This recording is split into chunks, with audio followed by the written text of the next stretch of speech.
बिस्मिल्लाहिर्रहमानिर्रहीम। अस्सलाम वालेकुम students.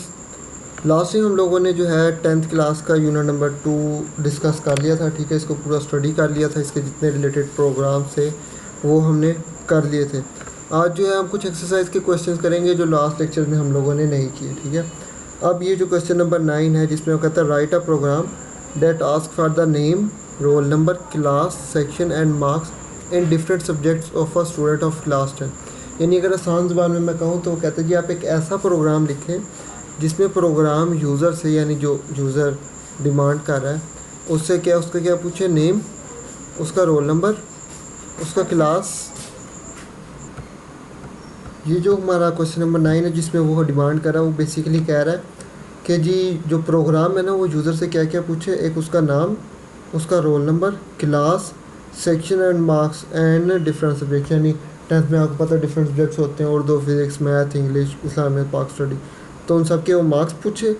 The program should calculate and display total marks and percentage of the student. ठीक है, अब जिससे आप लोगों को पता है, आप लोगों का जब रिज़ल्ट आता है फाइनल रिज़ल्ट, तो उसमें जो है टोटल मार्क्स भी लिखे होते हैं और परसेंटेज भी लिखी होती है कि कितने परसेंट जो है मार्क्स आए हैं। अब ये जो प्रोग्राम है ना, बेसिकली ये प्रोग्राम करवाने की ज़रूरत इसलिए इम्पोर्टेंट है ताकि आप लोगों को जो एक्सरसाइज की प्रॉब्लम है, ये जो प्रैक्टिस क्वेश्चन है, ये आप लोग सॉल्व कर सकें। अदरवाइज़ ये अगर आप लोग यूनिट नंबर 2 देखें, इसमें जो होमवर्क है क्वेश्चन नंबर 5, 7, 9, 10, इसके जो दोनों पार्ट हैं, जो क्लास वर्क है, ठीक है, ये जो है सारा कवर कर देता है। लेकिन ये इसलिए करवा रहा हूँ ताकि आप लोगों को GW बेसिक के ऊपर पूरी कमांड हासिल हो जाए। अब ज़रा देख लें कि इस प्रोग्राम को डिज़ाइन कैसे करना है। ठीक है, इसको रिजॉल्व या सॉल्व करने का बेस्ट तरीका ये कि आप लोग क्वेश्चन को भी साथ साथ पढ़ें और जो है उसको भी पढ़ें। ठीक है, तो सबसे पहले तो वो कह रहा है जी आप लोगों ने क्या करना है, यूज़र से आस्क करना है उसका नाम, रोल नंबर, क्लास है क्या। तो ज़रा देखें होगा कैसे। लाइन नंबर 10, सबसे पहले वो क्या पूछना चाह रहा है यूज़र से, उसका नेम। तो इसका मतलब है हम अगर जो है नाम पूछना है तो उसके लिए हमें इनपुट स्टेटमेंट यूज़ करनी पड़ेगी। ठीक है, इनपुट के बाद आपको पता है हम लोग कॉमा यूज़ कर सकते हैं ताकि हमें यूज़र को बता सकें कि आखिर हम लोग क्या लेना चाह रहे हैं। हम कहते हैं जी एंटर नेम। ठीक है, अब आप लोग यहाँ पे जो है एंटर के पास स्पेस दे दें ताकि अच्छा लगेगा। आप लोग ये भी लिख सकते हैं एंटर नेम ऑफ स्टूडेंट। ठीक है, यानी कुछ भी लिखा जा सकता है इस कॉमा के अंदर, कोई भी मसला है। कॉमा के बाद ये कोटेशन मार्क हो गया। ठीक है, अब आप लोगों ने यहाँ पे क्या यूज़ करना है, एन, कोई भी बेसिकली नाम यूज़ कर सकते हैं। ठीक है, आप लोगों ने नेम के लिए वेरिएबल साइन करना है, आप लोग एन कर देंगे और साथ क्या हो जाएगा, इसके साथ हम लोगों ने साइन कर देना है $।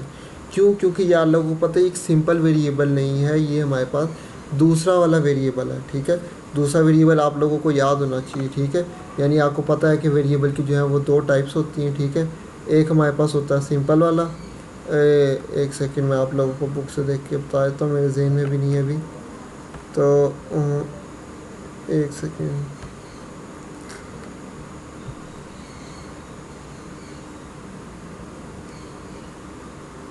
टाइप्स ऑफ वेरिएबल्स, एक सेकंड, ये देखें। हाँ ये देख, एक होते हैं न्यूमेरिक वेरिएबल जिसमें हम लोग क्या स्टोर करते हैं, नंबर, और एक होते हैं स्ट्रिंग वेरिएबल्स। स्ट्रिंग वेरिएबल्स कौन से होते हैं, डेफिनेशन देखें। वो कहता है string can be defined as a sequence of character enclosed. A string variable can therefore store sequence of characters. ये करेक्टर वर्ड याद आ गया आप लोगों को कहाँ पे इस्तेमाल होता है। ठीक है, बेसिकली ये जो हमारे पास जो मैंने यूज़ किया है $, उसके पीछे भी यही सिचुएशन है, यही कंडीशन है। क्यों, क्योंकि यहाँ पे जो हम लोग प्रोग्राम यूज़ करना चाह रहे हैं, ये देखिए, अब जो नाम यूज़र एंटर करेगा वो कोई नंबर तो नहीं हो सकता, और डेफिनेटली कोई ना कोई करेक्टर होगा। ठीक है, तो जब आप लोगों ने करेक्टर को स्टोर करने हैं, या आप लोगों ने अल्फ़ाबेट्स या स्पेशल करेक्टर जैसे ABC हो गए, $, कोटेशन, या फिर ये परसेंटेज का साइन हो गया, या हैश का साइन हो गया, या ऐट का साइन, तो उसके लिए आप लोगों को ये $, इस्तेमाल करना पड़ेगा। ये हमारे पास स्ट्रिंग वेरिएबल बताएगा। लाइन नंबर 20 पे आ जाए। लाइन नंबर 20 पे देखें, सबसे पहले वो क्या पूछ रहा था यूज़र से, नाम। अब क्या पूछेगा, रोल नंबर। तो अब रोल नंबर के लिए कमांड लिखनी है, देखें इनपुट क्या, कोमा, मैं कहता हूँ जी एंटर रोल नंबर, यानी वो क्या एंटर करें, रोल नंबर एंटर करें। और रोल नंबर को हम लोगों ने क्या नाम देना है, इसे कोई भी नाम दिया जा सकता है, तो मैंने आसानी के लिए क्या लिख दिया, आ। तो आप लोग जो है कुछ भी यहाँ लिख सकते हैं, ये करेक्टर आर की जगह कुछ भी यूज़ किया जा सकते हैं। रोल नंबर आप देख लें, आप लोगों का क्या होता है 25, 80, ठीक है, 20, 42 इस तरह होते हैं, कोई स्पेशल करेक्टर नहीं होता, ठीक है। लेकिन कुछ ऐसे जो है स्टूडेंट्स या आप लोग कह लें कि जी कुछ ऐसे होते हैं रोल नंबर जिसमें हमारे पास जो है वो अल्फ़ाबेट्स भी आते हैं। लेकिन आप लोगों के लिए और इस लेवल पे GW बेसिक के लिए आप लोग सिर्फ इतना समझें कि रोल नंबर क्या है हमारे पास, सिर्फ वो डिजिट है, यानी आप लोग सिंपल नंबर्स की बात कर सकते हैं, ठीक है। बुक के ऊपर जो है वो फोकस ज़्यादा रखना है। देखें, हम लोगों ने नाम भी पूछ लिया यूज़र से, रोल नंबर भी पूछ लिया, आगे क्या पूछना है, क्लास और सेक्शन। तो अगेन उसके लिए देखें इनपुट, ठीक है, क्लास पूछनी है, उसके लिए हम लोग लिख सकते हैं एंटर क्लास लिख लेते हैं, ठीक है। एंटर द क्लास भी लिख सकते हैं, प्लीज़ एंटर द क्लास, जो भी आप लोग लिखना चाहें वो लिख सकते हैं, ठीक है। अब यहाँ पे क्लास के साथ मैं अगेन क्या यूज़ करूँगा, $साइन। क्यों? क्योंकि आप लोगों को पता है क्लास कौन सी है, 10th क्लास। अब यहाँ पे प्रोग्राम में अगर आप लोग देखें तो प्रोग्राम में तो उसने बता दिया होगा 10th क्लास, लेकिन उसने क्वेश्चन एक ये भी रखा है कि वो यूज़र से क्या पूछे, क्लास भी। क्योंकि डेफिनेटली अगर ये जो हम प्रोग्राम बना रहे हैं ये ज़रूरी तो नहीं है कि ये सिर्फ 10th के लिए हो, ठीक है। ये ऐसा भी पॉसिबल है कि ये 9th के लिए हो, या ऐसा ही पॉसिबल है कि ये 5 के स्टूडेंट के जो टीचर्स हैं वो यूज़ करें। तो बेसिकली जब एक प्रोग्राम बनाया जाता है, ये जो कोडिंग की जाती है ये इसलिए नहीं की जाती कि ये सिर्फ एक ख़ास स्पेसिफिक प्रोग्राम के लिए ही होगा, या दूसरी डिवाइस के लिए नहीं होगी, या दूसरी क्लासेस के लिए मुश्किल है, या इसको जो है दोबारा बनाना पड़ेगा। अगर इस तरह हो तो फिर हमारे लिए कंप्यूटर जो है फ़ायदेमंद नहीं है। तो मैं जो है साथ साथ आप लोगों को बताने की कोशिश कर रहा हूँ कि आखिर क्यों मैं किस चीज़ को इस्तेमाल कर रहा हूँ, उसका क्या सिचुएशन है। अच्छा जी, आगे क्लास हो गया। क्लास के बाद देखें क्या पूछ रहा है, सेक्शन पूछ रहा है। तो अगेन देखें मैं यूज़ करूँगा इनपुट, ठीक है। मैं लिखता हूँ जी एंटर सेक्शन, ठीक है, ये हो गया जी सेक्शन। अब सेक्शन के लिए मैं अगेन कोई भी यूज़ कर सकता हूँ, मैं एस और क्या यूज़ करूँगा, $साइन। अब एस और $साइन मैंने क्यों इस्तेमाल किया, उसके पीछे भी रीज़न है। आप लोगों को पता है जो हमारे पास सेक्शन होते हैं वो section A B C D E इस तरह होते हैं, या फिर पिंक ब्लू, गर्ल्स की मैं बात कर लूँ तो उनके इस तरह होते हैं, पिंक ब्लू और एटसेट्रा। अब ये जो सेक्शन है ये भी तो बेसिकली हम लोग करेक्टर ही स्टोर कर रहे हैं ना इसमें, तो इसलिए मैंने इसको भी क्या स्ट्रिंग वेरिएबल का नाम असाइन कर दिया। देखें सेक्शन तक हो गया। सेक्शन के बाद क्या पूछ रहा है, and marks in different subject, यानी डिफरेंट सब्जेक्ट से उसने क्या पूछने हैं, मार्क्स पूछने हैं। तो मैं इनपुट स्टेटमेंट मैं कहता हूँ जी एंटर, किसके मार्क्स पूछते हैं, सबसे पहले इंग्लिश के मार्क्स पूछते हैं, एंटर इंग्लिश मार्क्स, ठीक है, ये कॉमा बंद सेमीकोलन। अब इंग्लिश मार्क्स जो है वो डेफिनेटली आपको पता है वो नंबर होंगे, डेफिनेटली 75 में से 70 हो सकते हैं, 72 हो सकते हैं, 72.5 हो सकते हैं। तो अब इसको भी कोई भी नाम दिया जा सकता है, हम लोग इसको ENG कह रहे हैं, ठीक है। अब ENG की जगह आप लोग E भी लिख सकते हैं, कोई इशू नहीं है। अगर लाइन नंबर 60 पे देखें, सारे सब्जेक्ट के मार्क्स एंटर करने हैं, तो ये देखें मैं सारे सब्जेक्ट के मार्क्स एंटर कर रहा हूँ यहाँ, एंटर।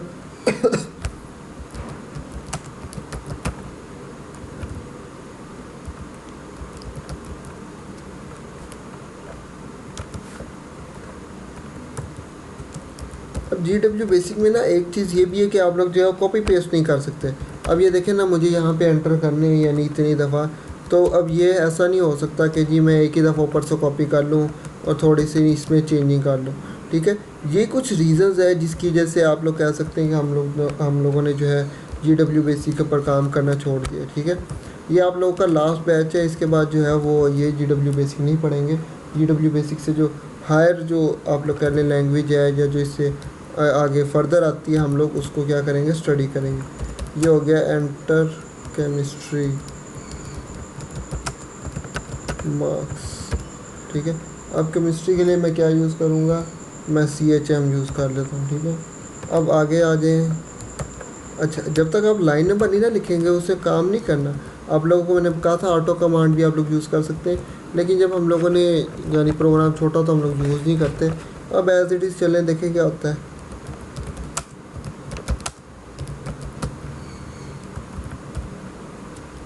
अच्छा, मैथ के लिए हम लोग क्या यूज़ करेंगे, MAT है। एक और चीज़ का इस्तेमाल याद रखना आप लोगों ने, वो ये है कि अगर आप लोग छोटे करैक्टर ये यहाँ पे इस्तेमाल कर रहे हैं ना, तो फिर आगे भी छोटे इस्तेमाल करने हैं। तो इसलिए कन्फ्यूजन से बचने के लिए हम लोग क्या यूज़ करें, छोटे करैक्टर्स को इस्तेमाल करें ताकि हमारे पास मुश्किल ना हो। हम लोग बड़े करैक्टर्स का भी यूज़ कर सकते हैं, ऐसा कोई मुश्किल वाला काम नहीं है, ठीक है। एंटर कंप्यूटर मार्क्स, ठीक है।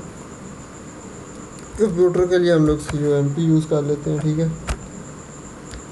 अब 110 है, 110 में हम लोग कह देते हैं जी इनपुट, ठीक है। एंटर पाक स्टडी मार्क्स। अब पाक स्टडी के लिए हम लोग जो है वो PS यूज़ कर लेते हैं। आगे हो गया जी 120 पे वो कहते हैं जी इनपुट एंटर, आपके सब्जेक्ट के रहेगा इस्लामियत मार्क्स, एंटर इस्लामियात मार्क्स, ठीक है। अब इस्लामियत के लिए हम लोग जो है वो अगेन ISL का वर्ड यूज़ कर लेते हैं, ठीक है। अब ये देखें 130 हम लोगों ने अब तक कौन से सब्जेक्ट के कर लिए हैं, यानी ऑलमोस्ट सारे हो चुके हैं, ठीक है। फिज़िक्स, केमिस्ट्री, उर्दू, मैथ, ठीक है। अब हम लोगों का काम किया, हम लोगों ने क्या करना था, क्वेश्चंस के ऊपर आ जाए। उसने कहा था programme should calculate and display total marks and percentage of the student, यानी अब हम लोगों ने क्या करना है, टोटल मार्क्स फाइंड करने। तो टोटल मार्क्स के लिए हम लोग क्या करेंगे, total is equal to, total कैसे होगा, अब ये जितने सब्जेक्ट हैं जैसे देखें ये ENG इंग्लिश हो गया, इंग्लिश के बाद है उर्दू, उर्दू के लिए मैंने URD इस्तेमाल की है, URD के बाद फिज़िक्स है तो ये फिज़िक्स हो गया।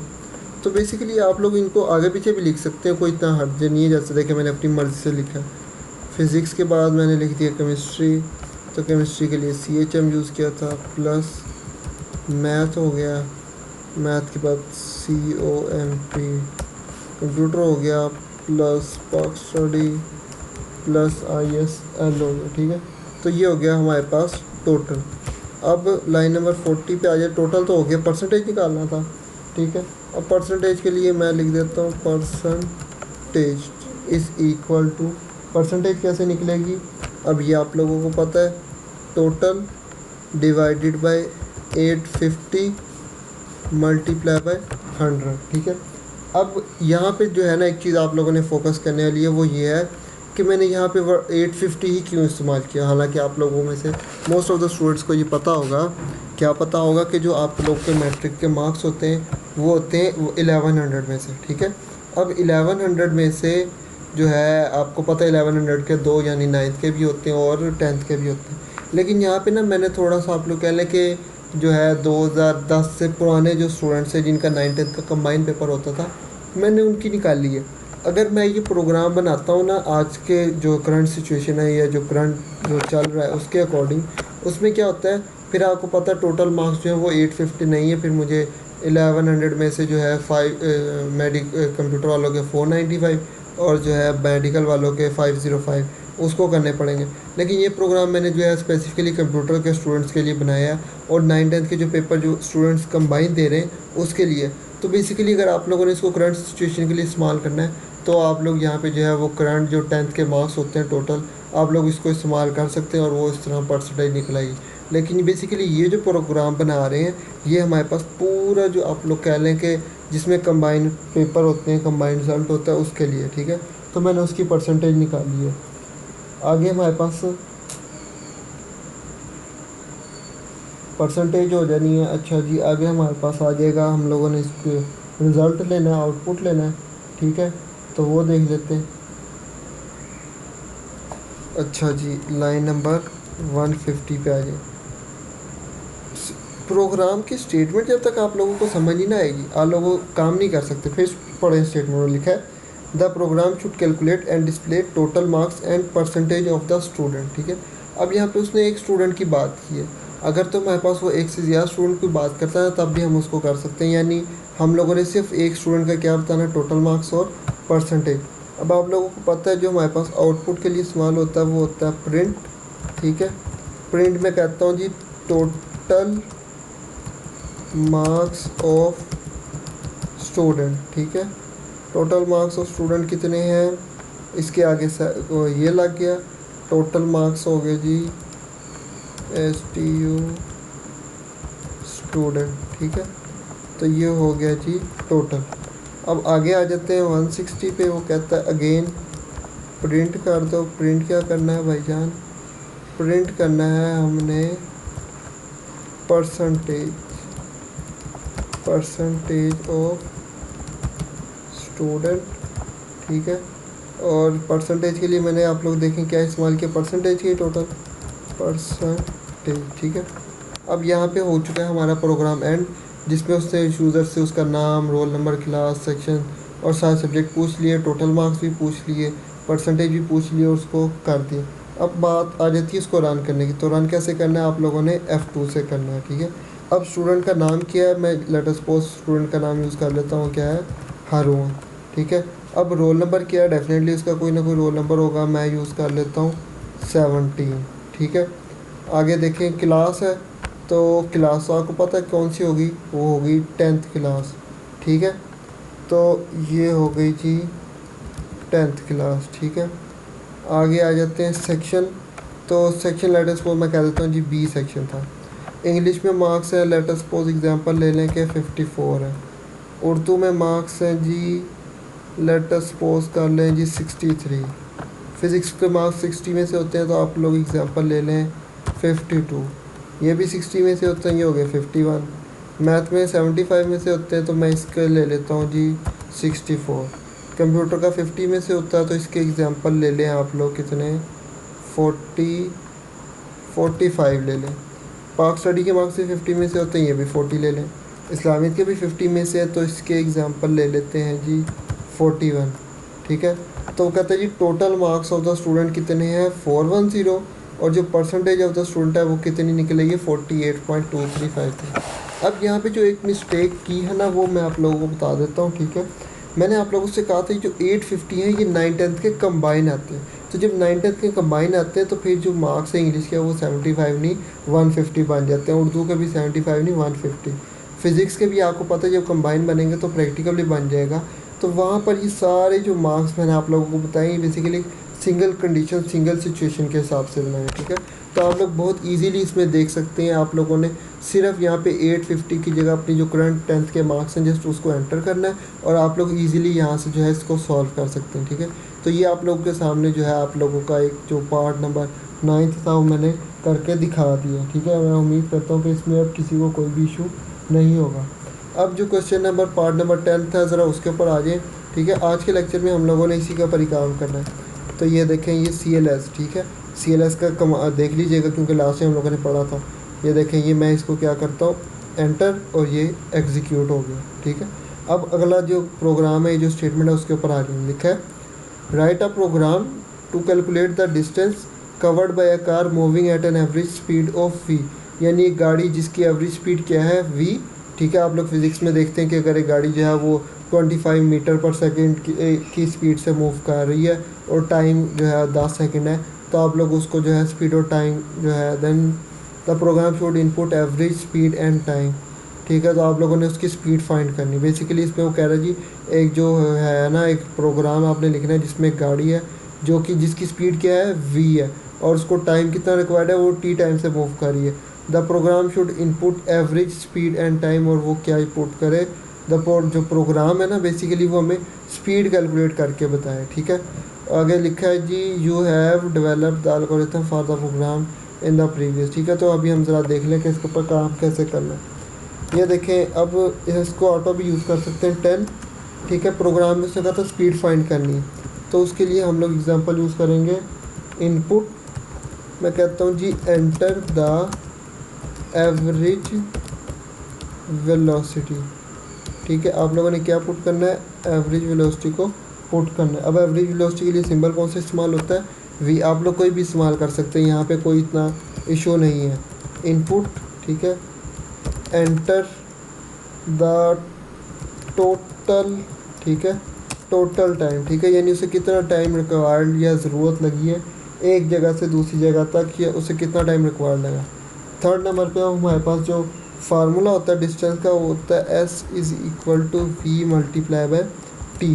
अगर किसी बच्चे को ये नहीं पता कि ये फार्मूला कहाँ से आया, तो वो फिर अगेन 9th में जाए और ये सारी चीज़ें जो है वो क्या करे, पढ़ के है। लाइन नंबर 40 पे आ जाए।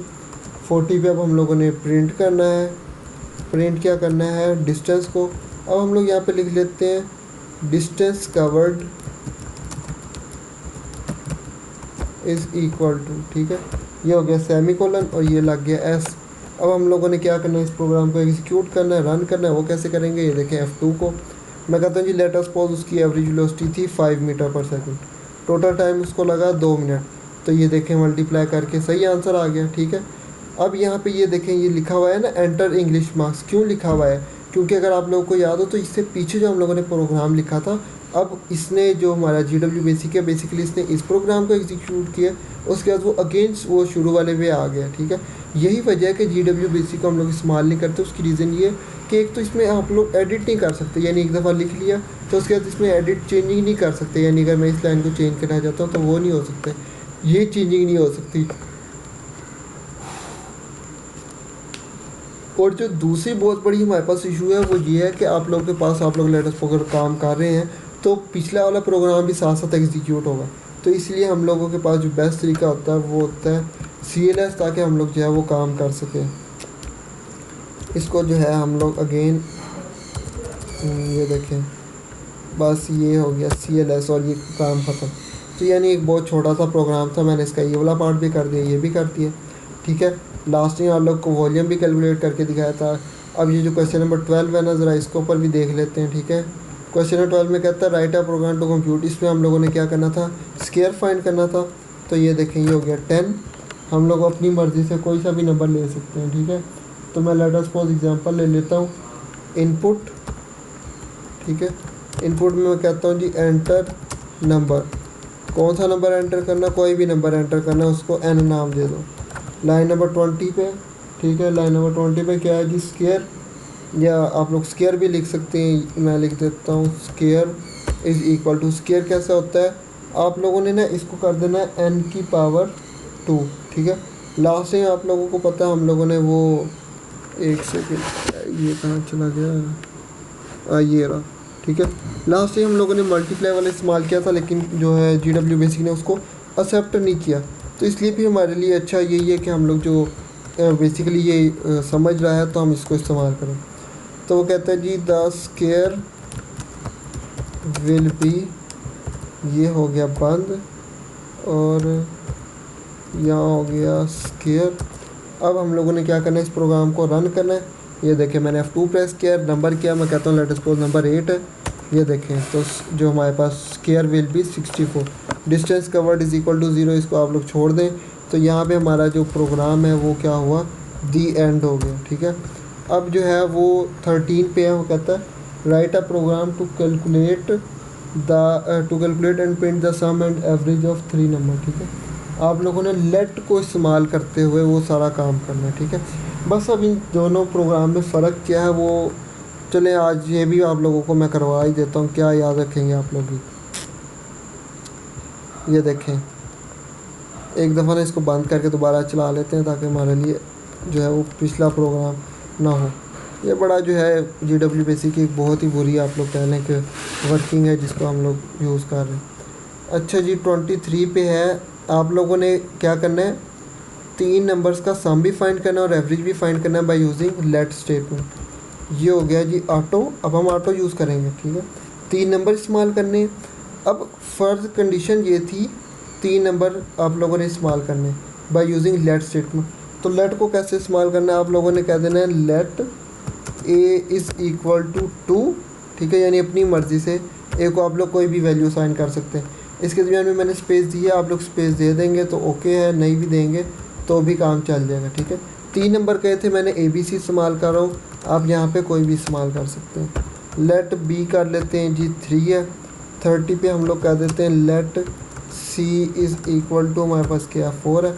अब सम फाइंड करना था, sum is equal to A plus B plus C, ठीक है।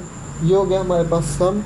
एवरेज फाइंड करने का फॉर्मूला क्या होता है, average is equal to sum divided by 3, यानी जितनी चीज़ें होती हैं उसको टोटल क्वांटिटी पे डिवाइड कर देते हैं। और ये हम ऐसा भी कर सकते हैं, ये देखें हम ऐसा भी कर सकते हैं A plus B plus C divided by 3। इन दोनों में से आप जो मर्ज़ी इस्तेमाल करना चाहें आप कर सकते हैं, इसमें कोई इशू नहीं है, ठीक है। मैं जो है ये फर्स्ट वाला इस्तेमाल कर रहा हूँ। लाइन नंबर 60 आ गई। अब मैंने डेफिनेटली इसका रिज़ल्ट भी लेना है, तो रिज़ल्ट लेने के लिए मुझे कौन सी स्टेटमेंट यूज़ करनी पड़ेगी, प्रिंट की।